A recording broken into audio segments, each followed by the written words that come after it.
Dr. Elena Voss had always believed that knowledge should serve humanity, not destroy it. Standing in the sterile corridors of the Brookhaven National Laboratory at 3 in the morning, watching the security feeds flicker between quantum states of existence and void, she wondered when that noble belief had become her greatest weakness.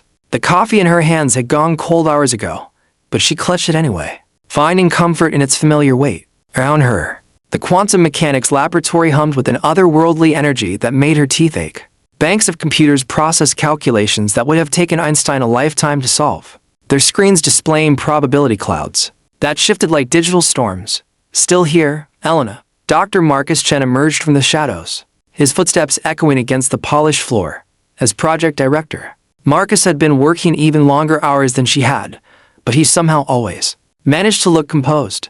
Tonight, however, exhaustion showed in the dark circles under his eyes. The uncertainty calculations aren't stabilizing, Elena replied, gesturing toward the main display, where wave functions collapsed and reformed in endless cycles. Every time we think we've mapped the quantum field interactions, they shift into something completely different.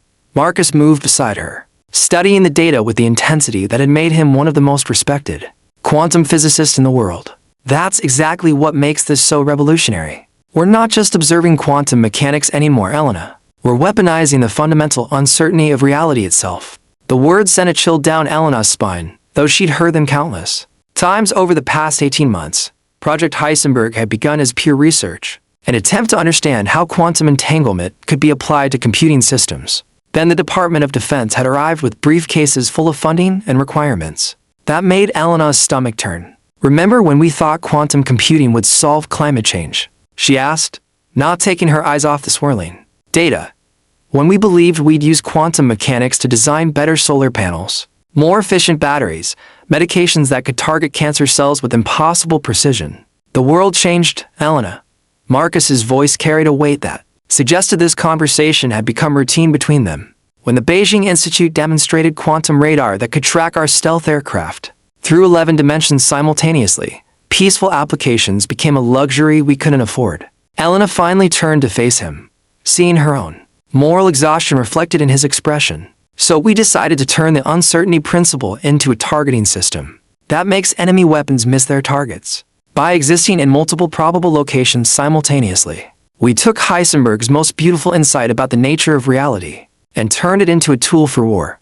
The laboratory door hissed open, and Dr. Sarah Whitman strode in with a purposeful energy that had made her legendary in quantum engineering circles. At 32, Sarah was younger than both Elena and Marcus, but her understanding of practical quantum applications exceeded anyone else on the planet. She also possessed a moral flexibility that sometimes kept Elena awake at night.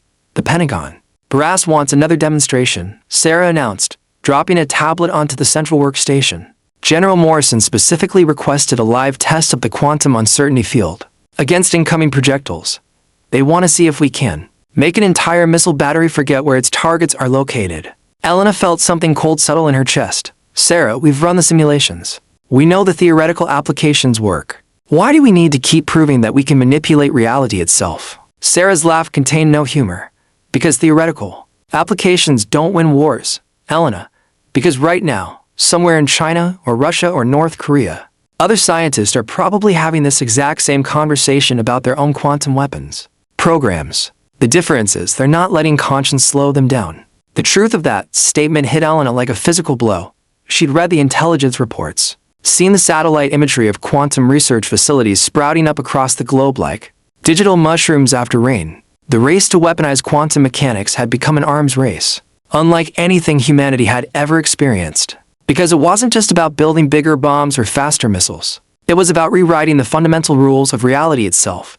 Marcus activated the main holographic display, filling the air above them with a three-dimensional representation of quantum probability fields. Show her the Beijing calculations, Sarah. Sarah's fingers danced across her tablet, and the display shifted to show overlapping wave functions in red and blue. This is what our intelligence suggests the Chinese have achieved. They're using quantum entanglement to create targeting systems that exist in multiple locations simultaneously. A missile fired from their quantum launcher doesn't just travel from point A to point B. It travels through every possible path between those points, then collapses into the most probable successful trajectory at the moment of impact. Elena stared at the data, her physicist mind automatically analyzing the implications while her conscience recoiled from them. That's not just a weapon. That's a fundamental violation of causality. They're making missiles that don't miss because they're quantum mechanically entangled with their targets before they're even fired. Exactly, Marcus said. Which is why our uncertainty field technology is so crucial. If we can create localized regions where the quantum state of incoming projectiles becomes genuinely uncertain, we can force them to exist in probability clouds instead of definite locations. Their quantum targeting systems become useless because they can't lock onto targets that exist in 17 different places simultaneously. The elegance of it was undeniable, Elena had to admit. Heisenberg's uncertainty principle stated that you couldn't simultaneously know both the position and momentum of a particle with perfect accuracy. The more precisely you determine one, the more uncertain the other became. Project Heisenberg had found a way to weaponize that uncertainty, creating defensive fields that made attacking weapons lose track of their own position and velocity. The math is beautiful, Elena said slowly, and the applications are terrifying. Sarah pulled up another display, this one showing test results from their latest experiments. We've successfully created quantum uncertainty fields around targets the size of aircraft carriers. Incoming missiles enter the field with perfect targeting data and exited having forgotten where they were supposed to go. They don't explode. They don't malfunction. They simply become quantum mechanically confused about their purpose, until they collapse back into a definite state and potentially hit civilian targets. Instead, Elena pointed out, we're not destroying these weapons, Sarah. We're making them random. Random is better than accurate when they're aimed at our cities, Marcus replied. The probability calculations show that missiles deflected by uncertainty fields have less than a 3% chance of causing significant civilian casualties, compared to nearly 100% if they reached their intended military targets. Elena walked to the reinforced windows that looked out over the experimental quantum chamber. Inside that sealed room, reality itself was being rewritten by machines that cost more than most countries' annual defense budgets. Do you ever wonder what we're really doing here? Not the technical specifications or the military applications, but what we're actually accomplishing. We're ensuring that democracy survives the quantum age, Sarah said immediately. We're making sure that when every other superpower has quantum weapons, America has quantum defenses.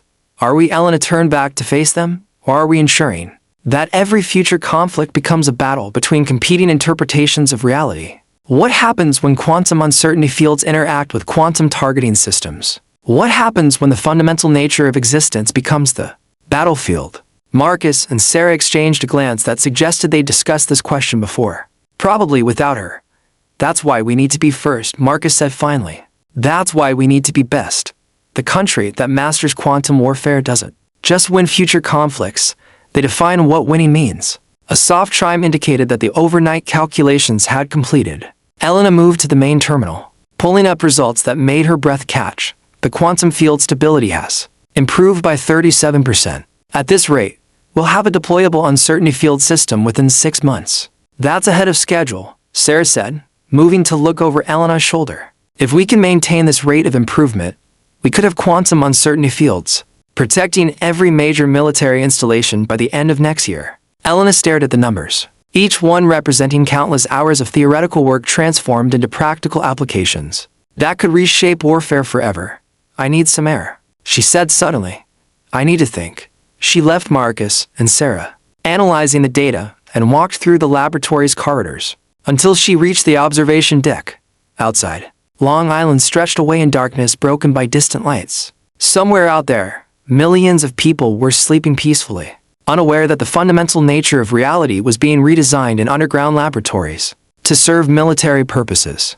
Her phone buzzed with a message from her daughter in California. Mom, saw an article about quantum computing helping design new medicines. Is that what you're working on? Elena stared at the message for a long time before typing back. Something like that. Sweetheart, something like that. When she returned to the laboratory, she found Marcus and Sarah deep in conversation with Dr. James Wright, the Defense Department liaison who managed to make every interaction feel like a performance review.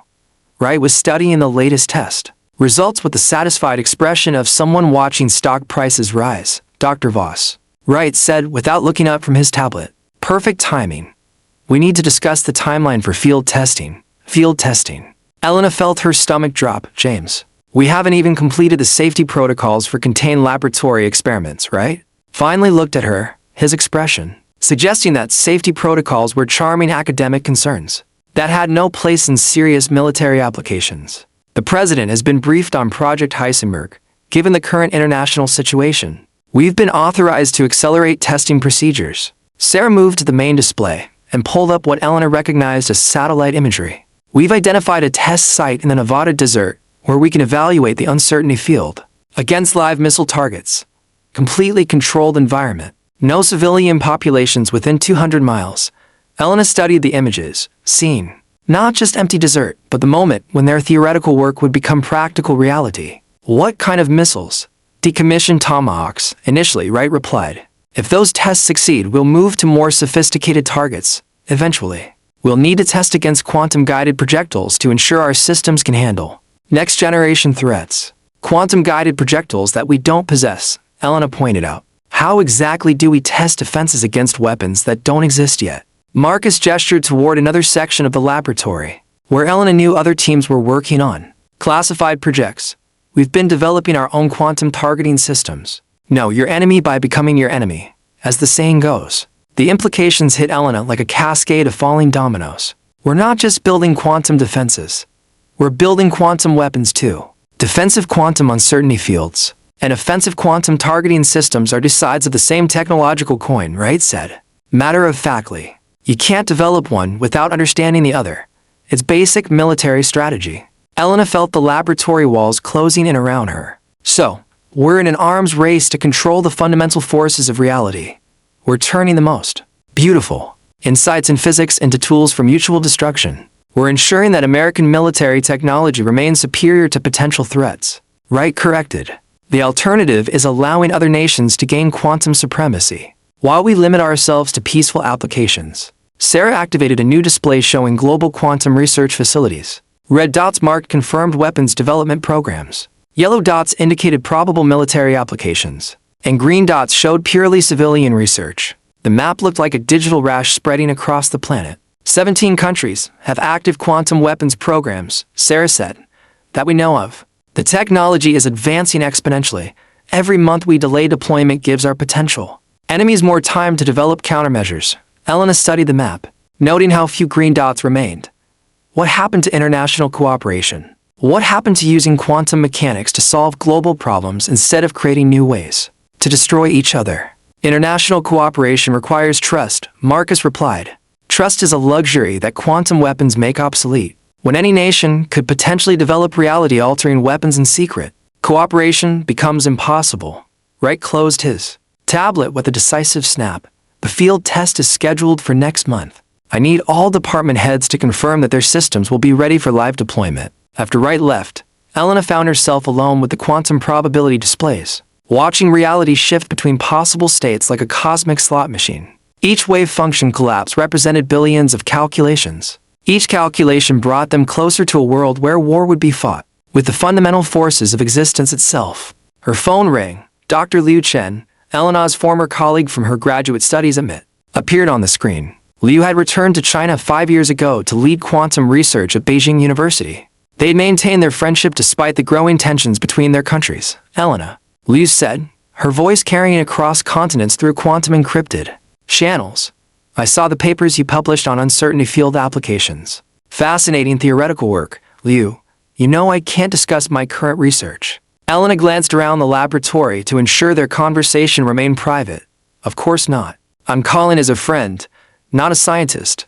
Liu's expression grew serious. Elena, there are rumors. Concerns about the direction quantum research is taking globally. Some of us are wondering if we've lost sight of why we became physicists in the first place. Elena felt tears threatening. Liu, I wish I could say those concerns are unfounded. There's a group of us, Elena, quantum physicists from different countries who believe science should serve humanity, not national military interests. We're organizing a conference, unofficial, private, a chance to discuss whether there's still a path toward peaceful quantum applications. The invitation hung in the air like a quantum superposition, existing simultaneously as hope and impossibility. Liu, you know I'm not authorized to attend international conferences without Pentagon approval. The conference would be virtual, Elena. Quantum encrypted communications, no official records. Just scientists talking to scientists about the future of our field.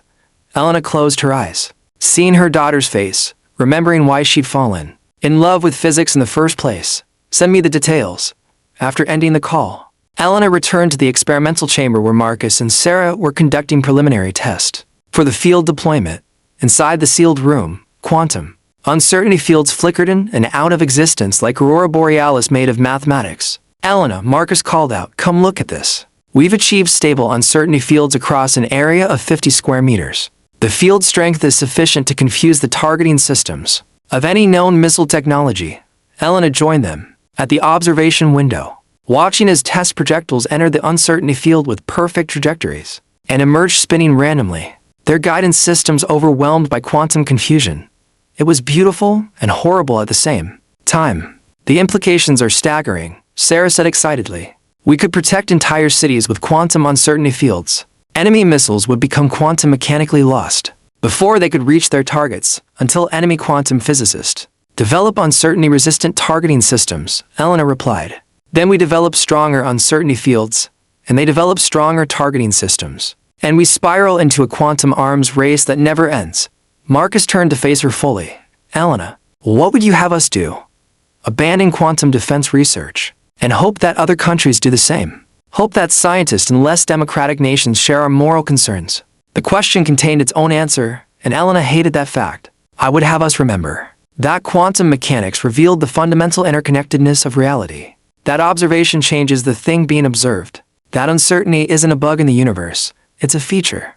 Those are beautiful philosophical insights, Sarah said. But philosophy doesn't stop hypersonic missiles. Elena watched the test projectiles continue their confused trajectories. Quantum mechanics turned against itself in service of military applications. What if we're approaching this wrong? What if instead of using quantum mechanics to create better weapons and defenses, we used it to make war itself impossible? Explain. Marcus said, his expression suggesting genuine curiosity. Elena moved to the main terminal and began pulling up theoretical calculations she'd been developing privately. Quantum entanglement creates instantaneous connections across any distance. What if we could entangle the quantum states of military installations across different countries? What if attacking another nation's quantum entangled facilities automatically disabled your own? Sarah stared at the calculations. You're talking about quantum mutually assured destruction, making military conflict physically impossible because attacks would be self-defeating. Exactly. Instead of using quantum mechanics to build better weapons, we use it to make weapons obsolete. We create a quantum peacekeeping system based on the fundamental interconnectedness of reality. Marcus was quiet for a long moment, studying Elena's theoretical framework.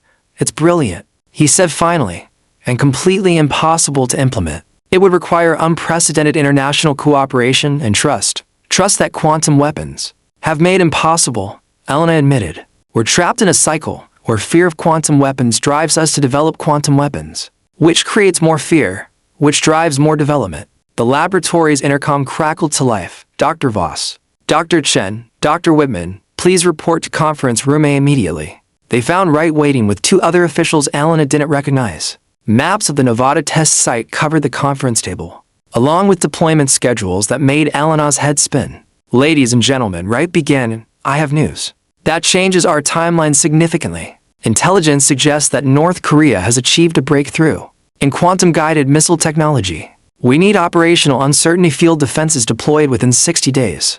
Elena felt the walls closing in again.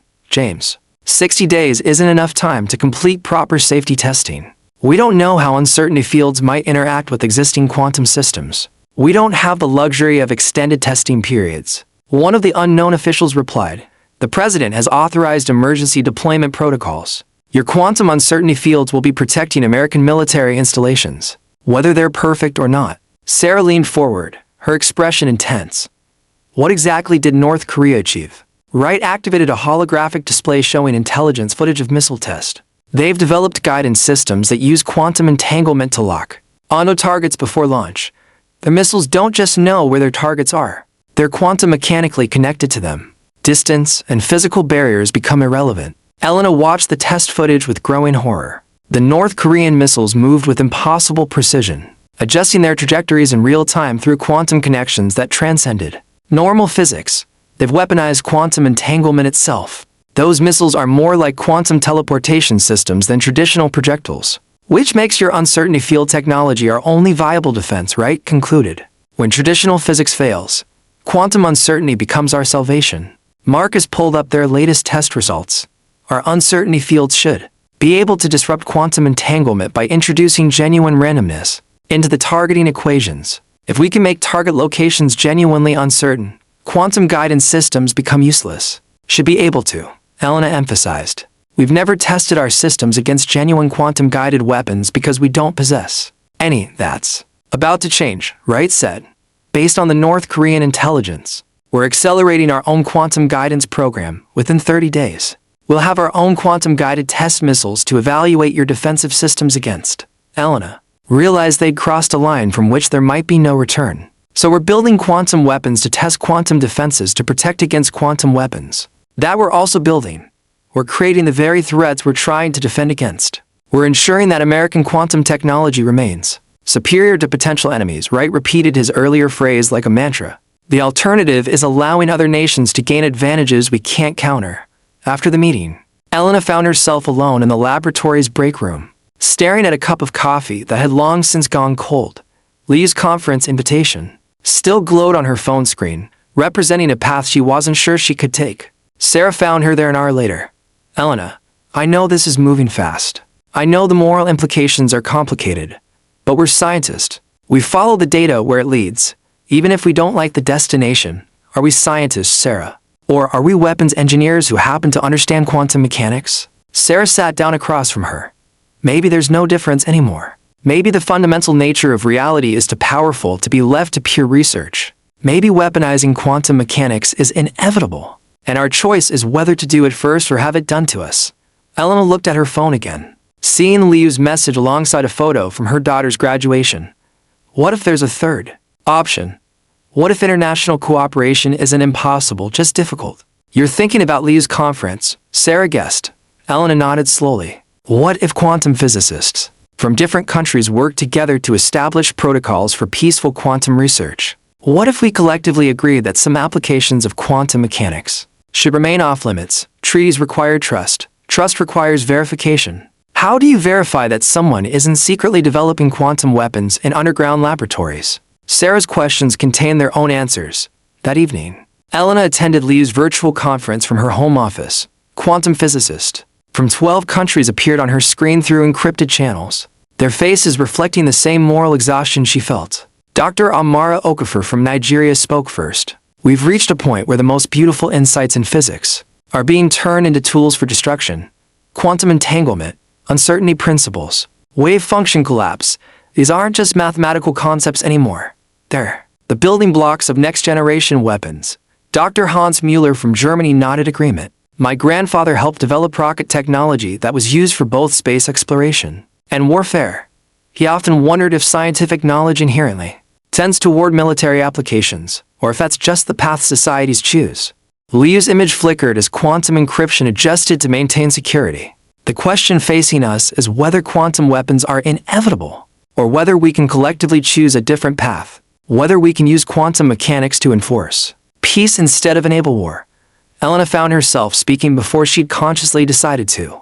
I've been working on theoretical frameworks for quantum peacekeeping systems, entangling military installations across countries, so that attacking one automatically disables others, making war quantum mechanically self-defeating. The faces on her screen showed varying degrees of interest and skepticism. Dr. Yuki Tanaka from Japan leaned forward. The theoretical framework is sound, but implementation would require unprecedented cooperation. Countries would need to entangle their most sensitive military systems with potential enemies, which is exactly why it might work, Elena replied. The vulnerability would be mutual and absolute. No country could risk quantum warfare if their own military capabilities were quantum entangled with their targets. Dr. Carlos Mendez from Mexico raised an important point. How do we convince governments to adopt such systems when they're currently racing to develop quantum weapons for competitive advantage? The conversation continued for hours. Brilliant minds grappling with questions that had no easy answers. They discussed technical possibilities and political realities, theoretical frameworks and practical limitations. By the end, they'd outlined a proposal for international quantum cooperation that was simultaneously elegant and seemingly impossible. Elena returned to the laboratory the next morning to find Marcus and Sarah deep in preparations for the Nevada Tests, banks of equipment were being disassembled and prepared for transport, while technicians ran final diagnostics on systems that would soon be deployed in the field. "How did your evening go?" Marcus asked, not looking up from his calculations. Elena considered lying, then decided on partial truth. "I attended a virtual conference on quantum applications. Interesting discussions about peaceful uses of quantum technology." Sarah's laugh contained little humor. Peaceful uses of quantum technology. That's like discussing peaceful uses of nuclear fission while bombs are falling. The military applications are too obvious and too powerful to ignore. Are they, Elena? Challenged. Or have we convinced ourselves they're inevitable because developing weapons feels easier than developing peace? Marcus finally looked up from his work. "Elena, I understand the appeal of international cooperation. I really do. But the reality is that quantum weapons exist. The North Korean test proved that. We can choose to defend against them or be victimized by them, but we can't choose to pretend they don't exist." Elena moved to the main display and pulled up the quantum entanglement protocols she'd been developing. What if we could prove that quantum peacekeeping systems work? What if we could demonstrate that entangling military systems creates genuine mutual security? How would you test such a system without entangling actual military installations? Sarah asked. And what government would risk their national security on an unproven theoretical framework? Elena had been anticipating these questions. We start small, research installations, not military ones. We entangle quantum research facilities across different countries, creating a proof of concept that demonstrates the principles without compromising national security. Marcus studied her proposals with growing interest. You're suggesting quantum research cooperation as a stepping stone toward quantum peacekeeping, demonstrating that entangled systems can create mutual security instead of mutual vulnerability. Exactly. If quantum research facilities can be safely entangled across national boundaries, it proves the concept works. If they can't, we learn why without risking military assets. Sarah pulled up her own calculations, running Elena's proposals through simulation systems. The math is sound. Quantum entanglement between research facilities would create shared fate scenarios. Attacking one facility would automatically disable others, but implementation would require countries to make their quantum research transparent to each other. Marcus pointed out, no secret programs, no classified applications. Complete openness about quantum research objectives and methods. Elena nodded, which is exactly what's needed to prevent quantum weapons proliferation. Secret quantum research programs are how we got into this arms race. Transparent cooperation might be how we get out. The laboratory door opened, and Wright entered with his usual purposeful stride. Final preparations for Nevada are complete. We deploy tomorrow. I need confirmation that all systems are ready for live testing. Elena made a decision that surprised her. James, before we deploy quantum uncertainty fields as weapons, shouldn't we explore whether quantum mechanics might offer alternatives to weapons entirely? Wright's expression suggested she proposed abandoning gravity. Dr. Voss, quantum uncertainty fields aren't weapons. They're defensive systems designed to protect American lives and assets. Defensive systems that work by weaponizing fundamental physics. Elena replied, James, what if there were quantum applications that made defensive systems unnecessary? What if we could use quantum entanglement to create genuine mutual security? Wright activated his tablet and showed Elena classified intelligence reports. Dr. Voss, while you've been contemplating theoretical alternatives, our enemies have been building practical weapons. North Korea's quantum-guided missiles are operational. China's quantum radar systems can track our aircraft through dimensions we can't even detect. Russia's quantum communication networks are immune to conventional interception. Elena studied the intelligence data, seeing confirmation of her worst fears. The quantum arms race wasn't theoretical anymore. It was happening in real time, with devastating capabilities being developed by multiple nations simultaneously. Which is exactly why we need quantum peacekeeping systems, she insisted. The more powerful quantum weapons become, the more necessary it becomes to make their use impossible. Sarah moved to Elena's side, studying the international intelligence with obvious concern. Elena, even if your quantum peacekeeping concepts worked perfectly, how would we transition from the current arms race to mutual cooperation? No country is going to unilaterally abandon quantum weapons while their enemies possess them. Elena felt the weight of impossibility settling over her like a quantum field. We need simultaneous commitment from all nations with quantum weapons programs.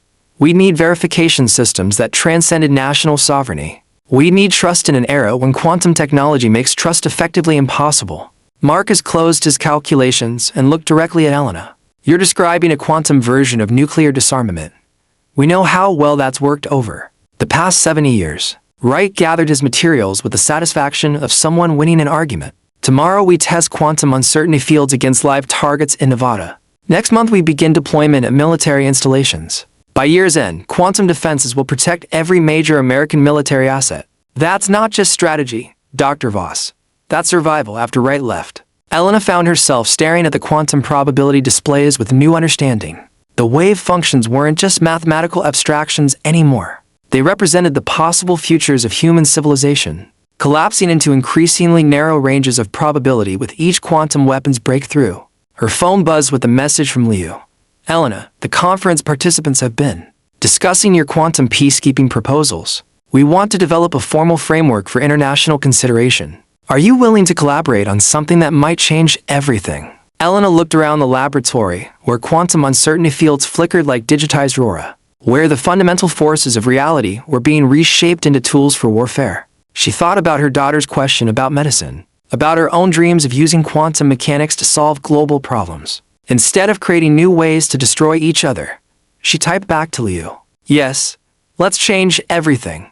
The next morning found Elena, Marcus, and Sarah in the Nevada desert, watching technicians assemble quantum uncertainty field generators in a landscape that looked like the surface of Mars. The test site stretched for miles in every direction, empty except for their equipment and the target systems that would soon face the strange reality of weaponized quantum mechanics. Final systems check complete, Sarah announced, monitoring readings from her mobile command station. Quantum uncertainty fields are stable and ready for deployment. Marcus studied the incoming trajectory data for their test missiles. Targets are 30 minutes out. Decommissioned Tomahawks with active guidance systems, flying exactly the profiles that would be used in actual combat scenarios. Elena watched the probability displays, seeing quantum uncertainty spread across the target zone like digital fog. In 30 minutes, they would prove that reality itself could be weaponized, that the fundamental nature of existence could be turned into a military asset. There's still time to stop this, she said quietly. Marcus and Sarah turned to look at her, their expressions suggesting she proposed canceling gravity. Elena, we're past the point of no return. This technology exists. These weapons exist. We can either defend against them or accept that warfare has entered the quantum age, whether we participate or not. Elena's phone showed incoming messages from Liu and the other conference participants. They'd worked through the night developing protocols for international quantum research cooperation, frameworks for transparent quantum peacekeeping systems, verification methods that could prevent secret weapons development while enabling peaceful quantum applications. What if we're wrong? Elena asked, not taking her eyes off the quantum displays. What if weaponizing quantum mechanics starts something we can't control? Then we learn to control it, Sarah replied. Elena, humans have always turned new scientific discoveries into weapons. Fire, metallurgy, chemistry, nuclear physics, every breakthrough in understanding reality gets transformed into methods for defending against or attacking enemies. Quantum mechanics won't be different, but quantum mechanics is different, Elena insisted. We're not just building better weapons. We're rewriting the rules of causality itself. We're making reality negotiable. The test missiles appeared as dots on their tracking systems, approaching at subsonic speeds but carrying guidance systems. That represented the cutting edge of conventional targeting technology. In 15 minutes, those missiles would encounter quantum uncertainty fields for the first time in history. Elena made a decision that felt like jumping off a cliff. Marcus, Sarah, I need to tell you something. Last night I participated in a conference with quantum physicists from 12 countries. We've developed a framework for international quantum cooperation that could prevent the weaponization of quantum mechanics. The silence that followed was broken only by the hum of quantum field generators. Marcus and Sarah stared at Elena as if she'd announced she was secretly an alien. Elena, Marcus said carefully, are you telling us that you've been sharing information about American quantum research with foreign scientists? I'm telling you that scientists from around the world are concerned about quantum weapons proliferation and want to work together to prevent it. No classified information was discussed. No technical details were shared, just theoretical frameworks for cooperation. Sarah's expression had gone dangerously cold. Elena, Wright needs to know about this immediately. International contact regarding quantum research requires Pentagon authorization. Elena felt everything unraveling around her. Sarah, we're talking about preventing an arms race that could destabilize global security. We're talking about using Quantum mechanics to create peace instead of better ways to destroy each other. We're talking about potential espionage, Marcus replied. Elena, whatever your intentions. Unauthorized international contact regarding quantum research violates about 7 different security protocols. The test missiles were now 10 minutes away from their encounter with quantum uncertainty fields. Elena watched the countdown timer and realized she was witnessing the moment when her career, her clearance, and possibly her freedom would end. 5 minutes to target encounter, Sarah announced, her voice professionally neutral despite the personal crisis unfolding around her. Elena looked at the quantum displays one last time, seeing probability clouds that represented all possible futures. Simultaneously, in 5 minutes, those possibilities would collapse into a single reality, either quantum uncertainty fields would successfully confuse the incoming missiles, proving that reality could be weaponized, or they would fail, proving that more research was needed to perfect weapons based on fundamental physics. Marcus, Sarah, before this test proves that quantum mechanics can be weaponized, I need you to consider whether that's really the future we want to create. 2 minutes to target encounter. Elena closed her eyes and made peace with whatever consequences were coming. She tried to keep science in service of humanity instead of warfare. She tried to use the most beautiful insights in physics for construction rather than destruction. Whether she'd succeeded or failed would be determined by forces beyond her control. 30 seconds to target encounter. Quantum uncertainty fields at maximum strength. Elena opened her eyes and watched reality itself become a weapon. The incoming missiles entered the uncertainty field zone with perfect guidance and clear trajectories. For a moment, everything proceeded exactly as conventional physics predicted. Then quantum mechanics took over. The missiles began to wobble, their guidance systems overwhelmed by quantum uncertainty. That made their targets exist in multiple probable locations simultaneously. GPS signals became confused by position data that existed in quantum superposition. Inertial navigation systems struggled with velocity calculations that had become fundamentally uncertain.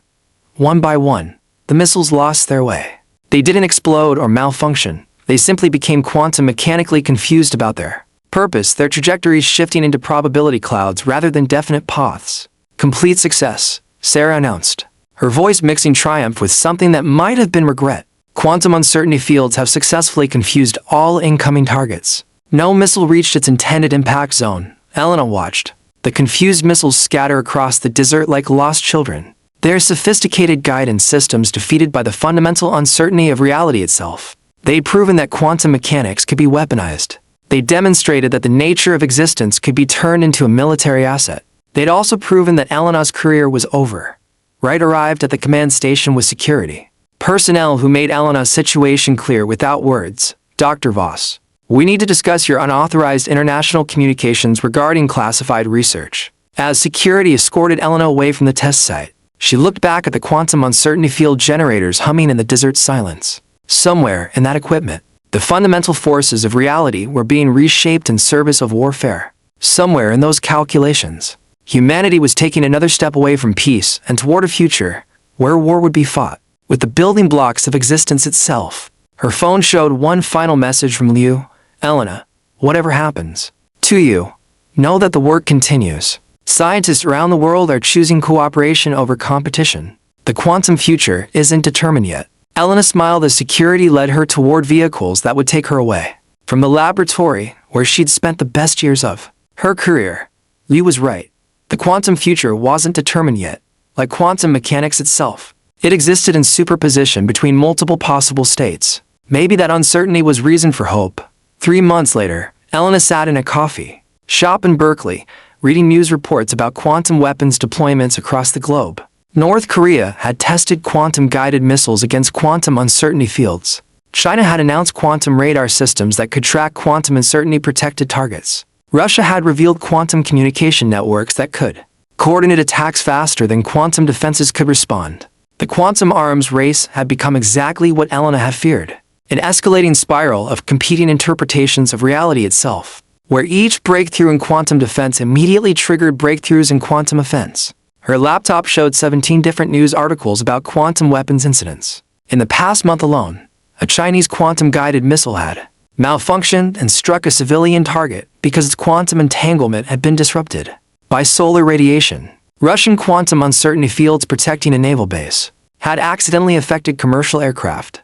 causing 3 planes to land at wrong airports because their navigation systems had become quantum mechanically confused. An American quantum radar system had detected incoming missiles that didn't exist, existing only as probability ghost in quantum superposition. Elena sipped her coffee and continued reading, each article confirming her worst predictions. Quantum weapons weren't just changing warfare. They were changing the nature of reality for everyone on Earth. When fundamental physics became militarized, the side effects affected civilians who had no idea their existence was now subject to quantum mechanical manipulation. Her phone buzzed with an encrypted message from Liu. Elena, emergency conference in 1 hour. Something has happened that changes everything. Elena closed her laptop and walked across Berkeley's campus toward the quantum physics building, where she now worked as a visiting researcher. Her security clearance was gone. Her Pentagon funding had vanished, and her former colleagues avoided her as if quantum uncertainty might be contagious. But universities still valued theoretical physicists who understood quantum mechanics at fundamental levels, even if they'd been deemed security risks by the military-industrial complex. The emergency conference connected her with familiar faces from around the world, but their expressions showed a new kind of urgency that made Elena's stomach clench. Liu appeared on screen first, followed by Dr. Okafor from Nigeria, Dr. Mueller from Germany, and 8 others whose research had been quietly redirected toward peaceful quantum applications. Elena, Liu began without preamble. 2 hours ago, North Korea attempted to test a new quantum weapon system, something called the quantum reality disruptor, designed to make enemy military installations exist in multiple contradictory states simultaneously. Elena felt cold despite the California sunshine streaming through her office windows. Liu, that's not possible. You can't apply quantum superposition to macroscopic objects like buildings or bases. The decoherence would be instantaneous. Dr. Mueller's image flickered as quantum encryption adjusted to maintain security. That's what everyone believed, Elena. But North Korean physicists found a way to maintain quantum coherence at macroscopic scales by entangling their target installations with quantum vacuum fluctuations across multiple dimensions. Elena's mind raced through the implications. They're not just putting objects into superposition. They're connecting them to the quantum vacuum itself, using the fundamental uncertainty of empty space to maintain coherence at impossible scales. Exactly, Dr. Okafor said. And the test went catastrophically wrong. Instead of affecting their target installation, the quantum reality disruptor created a coherence cascade that spread across a 50-kilometer radius. Everything in that zone now exists in quantum superposition. Elena stared at the screen, unable to process what she was hearing. Are you telling me that there's a 50-kilometer zone where reality itself has become unstable, where buildings and people and landscapes exist in multiple contradictory states simultaneously? Liu nodded grimly. The North Korean government has evacuated the area and declared it a natural disaster zone. But Elena, this isn't contained. The quantum coherence cascade is still spreading. It's moving outward at approximately 1 kilometer per hour, converting normal reality into quantum superposition. Elena stood up so quickly her chair fell backward. That's not a weapons malfunction. That's an existential threat to the entire planet. If quantum coherence cascades can't be stopped, they'll eventually convert all matter into superposition states. Reality itself will become fundamentally uncertain. Dr. Tanaka from Japan appeared on screen with data that made Elena's worst fears concrete. We've been monitoring the quantum signatures from satellite observations. The cascade appears to be self-sustaining, drawing energy from quantum vacuum fluctuations to maintain expansion. At current rates, it will reach populated areas within 72 hours. Elena began pacing her small office, quantum mechanics equations flooding her mind as she tried to understand how such a cascade could be stopped. Have any governments acknowledged the true nature of the threat? North Korea claims it's a contained industrial accident. Dr. Mendez from Mexico replied. China and Russia are providing humanitarian aid, but haven't admitted they understand the quantum mechanics involved. The United States has deployed quantum uncertainty field generators around the affected zone, trying to contain the expansion, which won't work, Elena said immediately. Quantum uncertainty fields create localized uncertainty, but they can't stop quantum coherence cascades that are drawing energy from the vacuum itself. If anything, the uncertainty fields might accelerate the cascade by introducing additional quantum instabilities. Liu's expression carried the weight of someone delivering a death sentence. Elena, we need your expertise. We need theoretical frameworks for stopping quantum coherence cascades before they reach populated areas. We need solutions that transcend national boundaries and political considerations.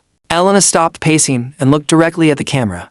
Liu. Stopping a quantum coherence cascade requires understanding quantum mechanics at levels we've barely begun to explore. We need to find ways to force decoherence across macroscopic scales, to break the quantum entanglement that's maintaining the superposition states. Is it possible? Dr. Mueller asked. Elena was quiet for a long moment, running calculations in her head that stretched the boundaries of known physics. Theoretically, yes, if we could create precisely calibrated quantum decoherence fields, we might be able to collapse the superposition states back into definite reality.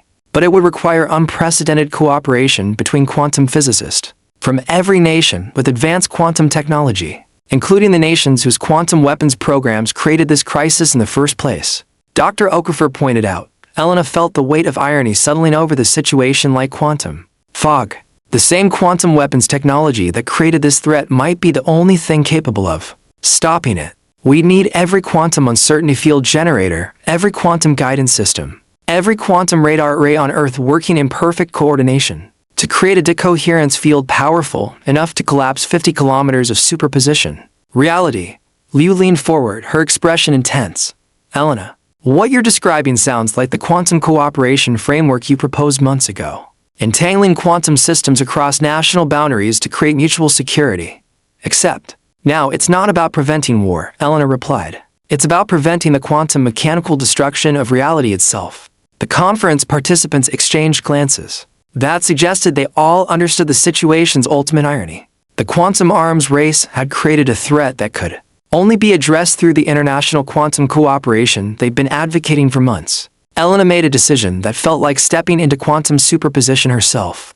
I'm going to contact my former colleagues at Brookhaven. If we're going to stop a quantum coherence cascade, we'll need access to every quantum technology platform in existence. After ending the conference, Elena stared at her phone for several minutes before dialing Marcus's number. She hadn't spoken to him since the Nevada test. Hadn't communicated with anyone from her former life in military quantum research. Elena? Marcus's voice carried surprise and something that might have been relief. I wasn't sure you'd ever call. Marcus, have you been briefed on the North Korean situation? There was a pause that confirmed Elena's suspicions. Elena, you know I can't discuss classified situations with someone who no longer has clearance. Marcus, this isn't about classification levels. This is about preventing quantum mechanics from destroying reality for everyone on Earth.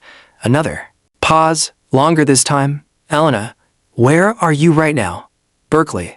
Marcus, I've been working with international quantum physicists on theoretical solutions to quantum coherence cascades. We think we know how to stop what's happening in North Korea. Elena, you need to come in. Wright wants to debrief you about your international contacts, but more importantly, we need your theoretical expertise. The Pentagon has acknowledged that standard quantum uncertainty fields aren't containing the cascade. Elena felt a surge of hope mixed with trepidation. Marcus, are you saying the government is willing to consider international cooperation to address this threat? I'm saying the government is willing to consider any solution that prevents quantum reality collapse from reaching populated areas. Elena, the cascade reached the edge of a small town 6 hours ago. The evacuation is creating refugee situations across 3 countries. Elena closed her eyes, seeing in her mind the people whose reality had become fundamentally uncertain, whose existence now fluctuated between multiple contradictory states. Marcus, I'll come in, but I'm bringing proposals for international quantum cooperation that transcend normal security protocols. Elena, just come in. We'll figure out the rest when you get here. 2 hours later, Elena found herself back in the Brookhaven laboratory, where she'd spent the most productive years of her career. The quantum uncertainty field generators were running at maximum capacity, their displays showing probability clouds that stretched across global monitoring networks. Wright greeted her with an expression that mixed desperation with suspicion.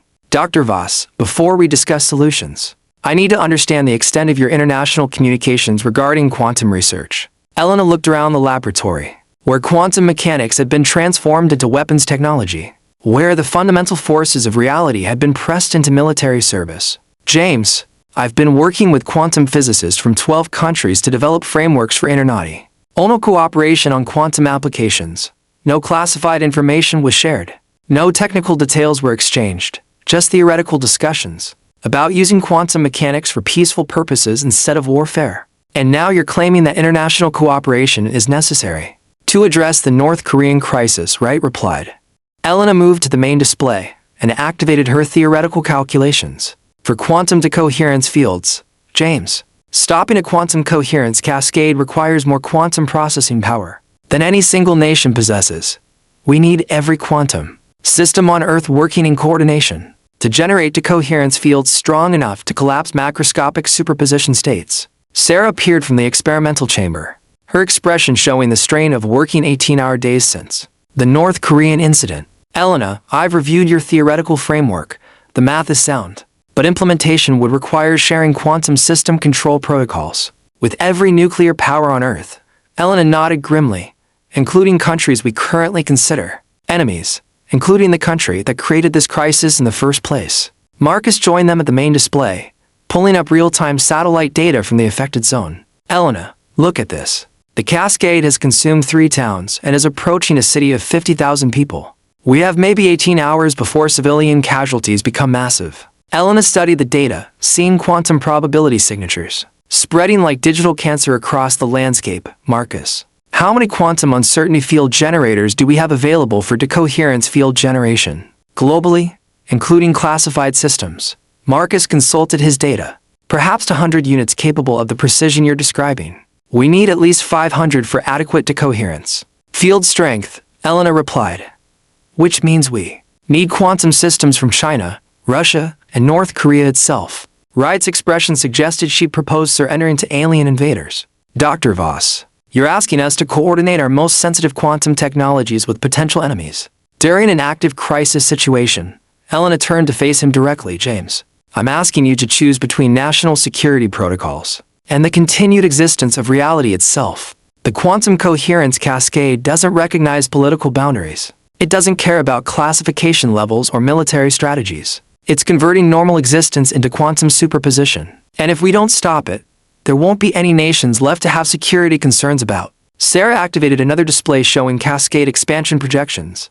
Elena's right. At current expansion rates, the cascade will reach Beijing within 6 months, Moscow within 8 months, Washington within 10 months. This isn't a regional crisis anymore.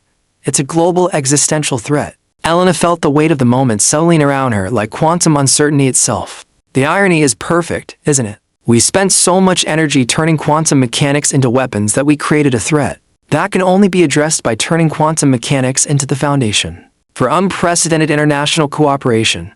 Marcus was quiet for a long moment, studying cascade data and decoherence calculations with the intensity that had made him a legendary quantum physicist. Elena, assuming we could coordinate quantum systems globally, how would we prevent the decoherence fields from interfering with each other? 500 quantum systems operating simultaneously would create quantum interference patterns that could make the cascade worse instead of better. Elena had been anticipating this question. Marcus, that's where quantum entanglement comes in. Instead of operating independently, we entangle all the quantum systems into a single, globally distributed, quantum decoherence generator. Every system becomes part of a unified quantum machine that treats the entire Earth as a single quantum mechanical system. Sarah stared at the implications. Elena, you're describing the largest quantum entanglement experiment in history. You're talking about creating a quantum network that spans the entire planet. Exactly. And if it works, we don't just solve the cascade crisis. We create a quantum infrastructure that makes future quantum weapons impossible. Any attempt to weaponize quantum mechanics would disrupt the global quantum network that everyone depends on for cascade prevention. Wright looked like a man watching his worldview collapse in real time. Dr. Voss, you're proposing to solve a quantum weapons crisis by creating a quantum system that makes sovereignty obsolete. You're talking about global quantum governance. Elena moved to the window that looked out over Long Island, seeing lights that represented millions of people whose continued existence depended on decisions made in rooms like this one. James, quantum mechanics doesn't recognize human political structures. The fundamental forces of reality operate according to physical laws, not national boundaries. If we want to survive in a quantum age, we need governance structures that match the technology we're using. Her phone buzzed with an urgent message from Leo. Elena, cascade expansion has accelerated. New estimates suggest 18 hours until it reaches populated areas. International quantum physicists are standing by for coordination protocols. Elena showed the message to Marcus and Sarah. The international community is ready to cooperate. The question is whether governments are ready to accept that quantum survival requires quantum cooperation. Wright activated his secure communication system, connecting directly to Pentagon command centers.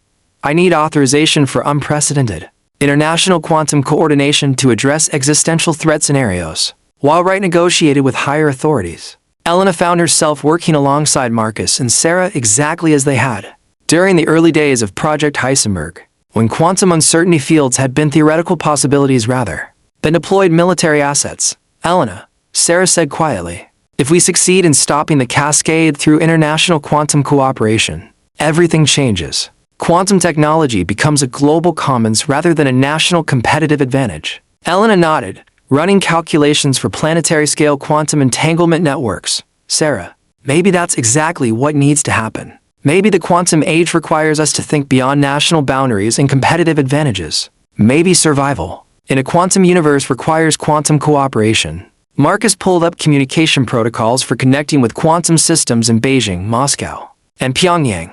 Elena, this is either the beginning of global quantum governance or the end of national sovereignty as we've known it, or both, Elena replied. Marcus, quantum mechanics has been teaching us for a century that observation changes reality. That uncertainty is fundamental. That entanglement creates connections that transcend space and time. Maybe it's time we applied those insights to human civilization instead of just military technology. Wright ended his communication with expressions that suggested he'd received authorization for something unprecedented. Dr. Voss, the president has authorized emergency quantum cooperation protocols. You have 18 hours to coordinate global quantum systems to prevent reality collapse. After that, assuming we survive, we'll need to discuss what kind of world we're creating. Elena looked around the laboratory, where quantum mechanics had been transformed into weapons, where the fundamental forces of reality had been pressed into military service, where she'd lost her security clearance for suggesting that cooperation might be more powerful than competition. James, she said, we're creating a world where quantum mechanics serves humanity instead of humanity serving quantum weapons. We're creating a world where the fundamental interconnectedness of reality becomes the foundation for unprecedented international cooperation instead of unprecedented destructive capability. Wright nodded grimly. Dr. Voss, let's hope we're creating a world where humanity survives the quantum age. Elena activated her global communication systems, connecting with quantum physicists from every nation with advanced quantum technology. On her screen, faces appeared from around the world. Liu from Beijing, Dr. Mueller from Berlin, Dr. Okafor from Lagos, Dr. Tanaka from Tokyo, and dozens of others who had chosen international cooperation over national competition. Everyone, Elena said, looking at the faces of colleagues who represented humanity's best hope for quantum survival. 18 hours to save reality itself. Let's show the universe that humans can learn to cooperate before we destroy ourselves with our own discoveries. The next 18 hours became a testament to what human beings could accomplish when existential necessity transcended political boundaries. Quantum physicists from nations that officially considered each other enemies worked side by side through quantum encrypted communication networks, sharing technical protocols that had been classified at the highest levels just hours earlier. Elena found herself coordinating between American quantum uncertainty field generators, Chinese quantum radar arrays, Russian quantum communication networks, and even North Korean quantum guidance systems that had been hastily reprogrammed from weapons platforms into decoherence field generators. The global quantum entanglement network grew hour by hour, creating connections between quantum systems that had been designed for warfare but were now being deployed for planetary survival. Every quantum technology platform on Earth became part of a unified quantum machine, dedicated to collapsing the coherence cascade back into normal reality. Global quantum network at 90% entanglement, Liu reported from Beijing, her voice carrying across continents through quantum encrypted channels that made geography irrelevant. Decoherence field generators synchronized across all participating systems. Dr. Mueller announced from Berlin, technical precision transcending decades of political tensions. Elena watched probability displays that showed quantum entanglement, spreading across the planet like a digital nervous system, connecting quantum technologies that had been developed for mutual destruction into a network dedicated to mutual preservation. Cascade boundary is holding at current position. Sarah reported from the Brookhaven Control Center. Decoherence fields are preventing further expansion, but we haven't begun collapse procedures yet. Elena took a deep breath and looked at the faces on her screen. Quantum physicists who had chosen cooperation over competition when the stakes became ultimate. everyone ready for synchronized decoherence field activation. Nods came from around the world, representing the largest international scientific cooperation in human history, activating global quantum decoherence network in 3, 2, 1, now. The effect was visible on satellite imagery within minutes. The quantum coherence cascade that had been consuming reality began to contract, superposition states collapsing back into definite existence as decoherence fields restored normal physics. Across 50 kilometers of quantum uncertainty, buildings that had existed in multiple contradictory states simultaneously solidified into single realities. Landscapes that had flickered between possible configurations settled into definite forms. People who had been trapped in quantum superposition returned to normal existence, with no memory of their quantum imprisonment. Cascade collapse complete. Dr. Tanaka reported from Tokyo. All affected areas have returned to normal spacetime configuration. Elena felt tears streaming down her face as she watched reality itself being restored by international cooperation. The quantum weapons that had created the crisis had been transformed into tools for planetary salvation. Global quantum network is stable and operational, Liu announced. All participating systems remain entangled and available for future cooperation protocols. Elena looked around the Brookhaven laboratory one final time, seeing quantum uncertainty. Field generators that had been designed for warfare now serving as components in humanity's first planetary quantum network. Wright approached her with an expression that mixed relief with something that might have been respect. Dr. Voss, congratulations. You've prevented the quantum mechanical destruction of reality and created the foundation for global quantum governance simultaneously. Elena nodded, watching probability displays that now showed quantum entanglement networks spanning the entire planet. James, we've proven that quantum mechanics works better as a foundation for cooperation than as a tool for competition. We've demonstrated that the fundamental interconnectedness of reality can serve human survival instead of human destruction. Marcus and Sarah joined them at the main display, studying quantum network configurations that would have been impossible to imagine just days earlier. Elena, Marcus said, what happens now? We've created quantum infrastructure that transcends national boundaries. We've proven that global cooperation is not only possible, but necessary for quantum survival.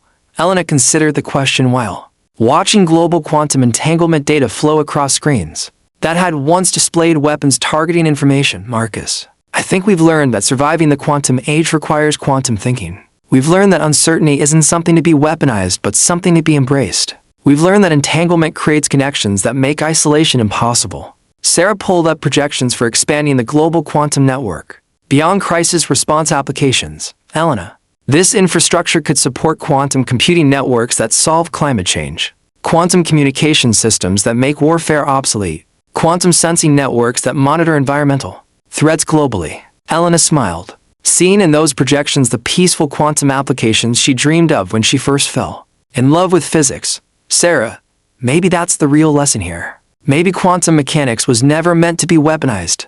Maybe it was meant to teach us that reality itself is fundamentally cooperative, that observation requires participation, that uncertainty creates possibilities rather than limitations. Her phone showed a message from her daughter. Mom, saw the news about international scientists preventing some kind of disaster. Was that your work? Elena typed back, something like that. Sweetheart, something like using science to bring people together instead of driving them apart. Wright gathered his materials with the satisfaction of someone who had witnessed history being made. Dr. Voss, the president wants to discuss permanent international quantum cooperation protocols. It appears your security clearance concerns have become irrelevant in a world where quantum security requires global cooperation. Elena laughed, a sound that carried months of tension and uncertainty finally releasing. James, I think we've all learned that real security in the quantum age doesn't come from keeping secrets from each other. It comes from sharing knowledge with each other. As evening fell over Long Island, Elena found herself back on the observation deck where she'd questioned the direction of quantum research so many months earlier. The same lights stretched away in the darkness, but now she knew they were connected by quantum entanglement networks that made isolation impossible and cooperation inevitable. Liu appeared on her phone screen through quantum encrypted channels that now span the globe. Elena, the International Quantum Cooperation Network is proposing to establish permanent protocols for peaceful quantum applications. We want you to lead the coordination effort. Elena looked out over Long Island, seeing not just distant lights, but a connected world where quantum mechanics had become the foundation. for unprecedented international cooperation instead of unprecedented destructive capability. Liu, she said, I accept. Let's use quantum mechanics to solve the problems that matter instead of creating new ways to destroy each other. Her reflection in the window showed a woman who had chosen cooperation over competition, who had risked her career to prevent quantum weapons proliferation, who had helped transform the quantum arms race into quantum cooperation when survival demanded it. Elena Voss had always believed that knowledge should serve humanity, not destroy it. For the first time in months, standing in the light of quantum probability displays that now show global cooperation, instead of mutual destruction, she felt that belief had been vindicated by reality itself. The quantum age had begun not with weapons that made war impossible to survive, but with cooperation that made war impossible to justify, and in the end, that made all the difference.